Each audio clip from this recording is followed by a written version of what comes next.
you could say your name and spell it for us.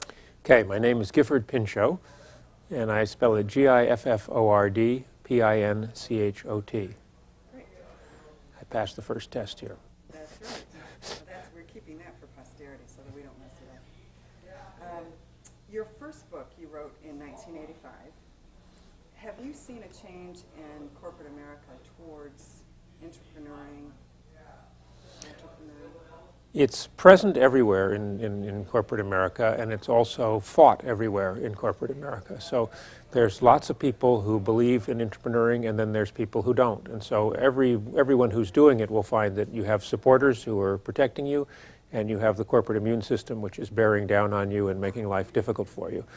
And so you have to get used to the idea that people will resist new ideas. How would you define entrepreneuring and comparing it to entrepreneuring? Well, entrepreneurs go out on their own, and entrepreneurs do it as employees inside organizations, but the process is pretty much the same, taking a new idea and turning it into a reality. And it involves many of the same challenges, and the people who do it often have rather similar personalities. Great.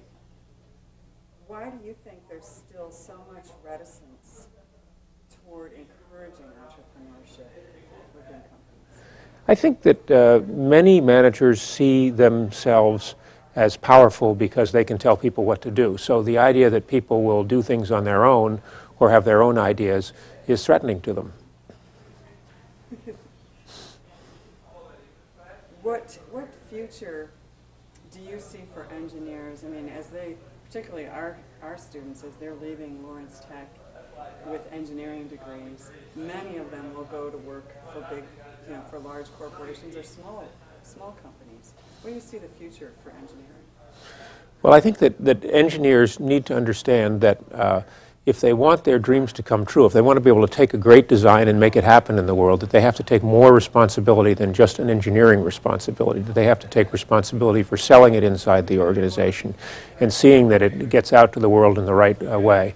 Often great ideas are killed in the specification stage. If they survive that, then they're pulled apart during the revision stage.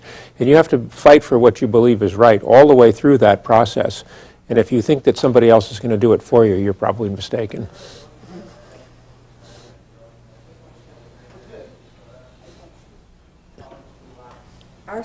Okay. What advice would you give to our students or students at any university who are studying engineering and they want to become entrepreneurs? What specific skills, how should they prepare to do that?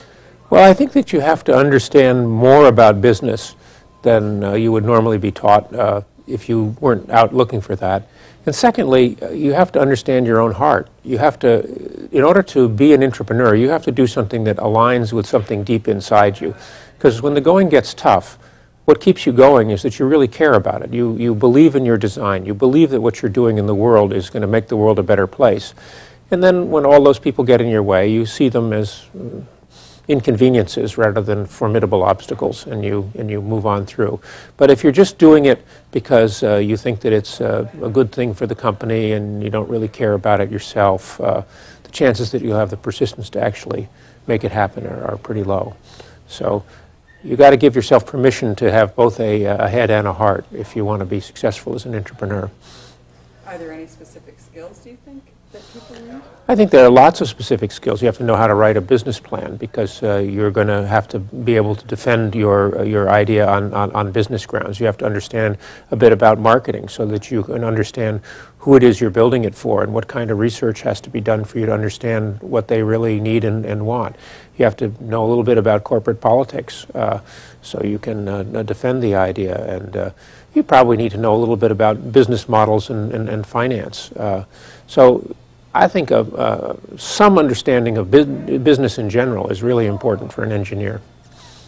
I agree. And are you familiar with our entrepreneurial engineering program? I am not.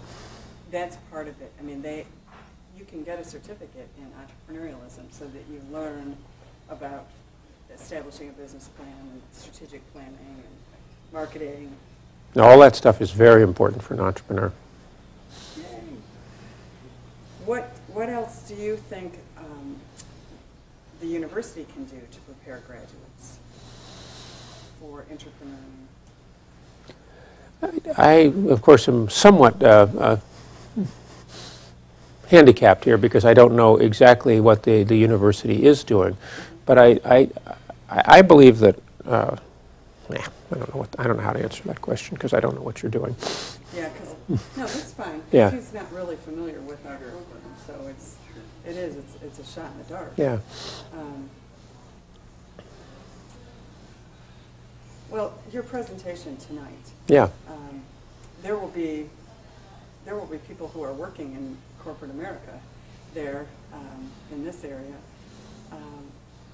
What kinds of things do you tell them about becoming entrepreneurs? And I mean, some of them may have been there 5, 6, 7 years. So, is it too late for them to? It turns out it's not too late to adjust. There's a lot of evidence that people are not born as entrepreneurs or entrepreneurs, that circumstances lead them to take up an entrepreneurial career or an entrepreneurial career, and then they find inside themselves the pieces. There was a wonderful study in India where a Harvard professor went in and gave 3 different trainings in 200 villages in India. One was an entrepreneurial training, one was a mini MBA, and one was a placebo course with no content.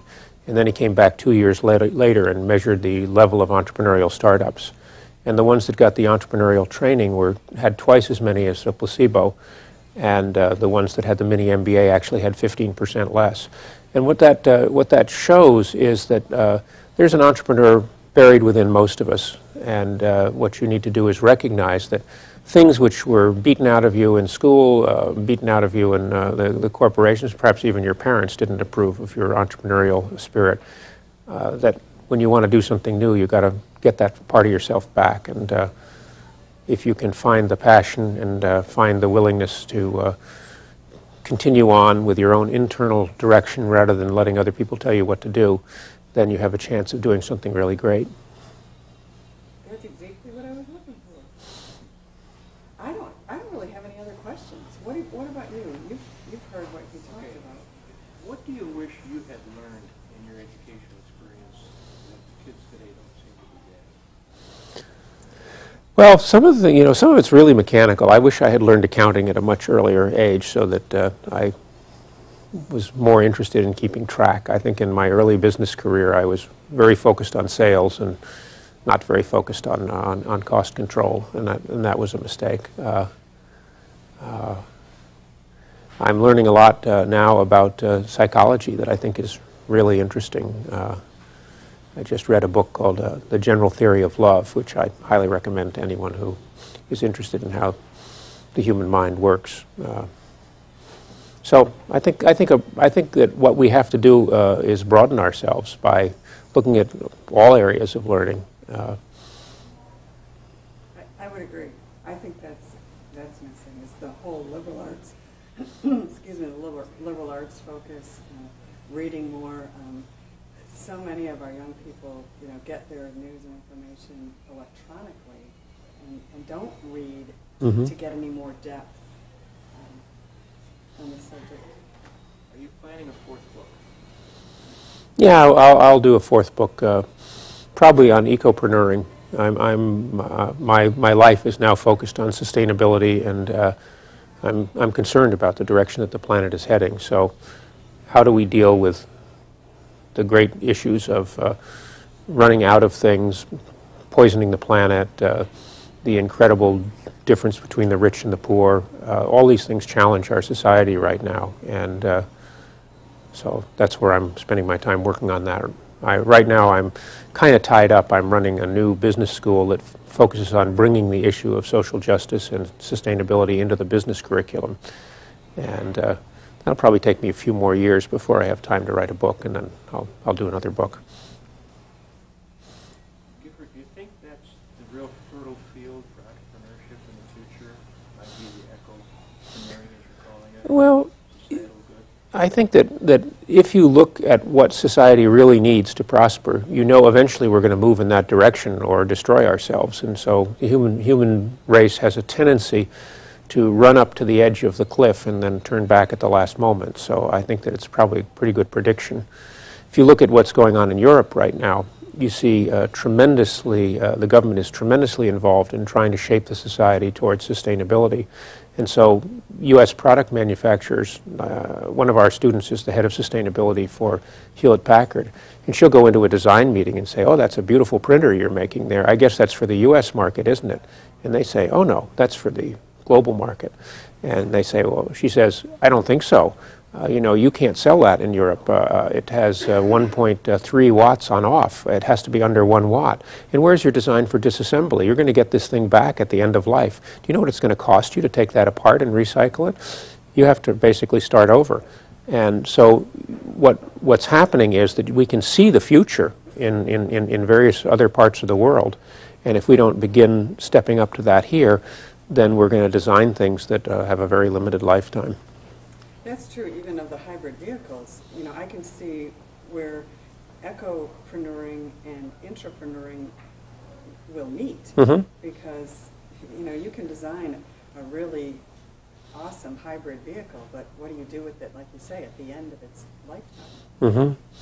So we have to think through all those issues. And I noticed that they're raising the fuel standards today. It was in the paper they're raising the fuel standards for automobiles. Maybe getting 10 miles to the gallon is not a good idea. Gee, I think we could have thought of that in advance and maybe not designed that Hummer in the first place. You look at what's happened to General Motors, they're in deep, deep trouble, and it's because they haven't looked into the future and said, what is the world going to need? That's awesome. I can't wait till this afternoon. I think this is good. Thanks. Thank you. Yeah. I do appreciate it. Appreciate your That was time.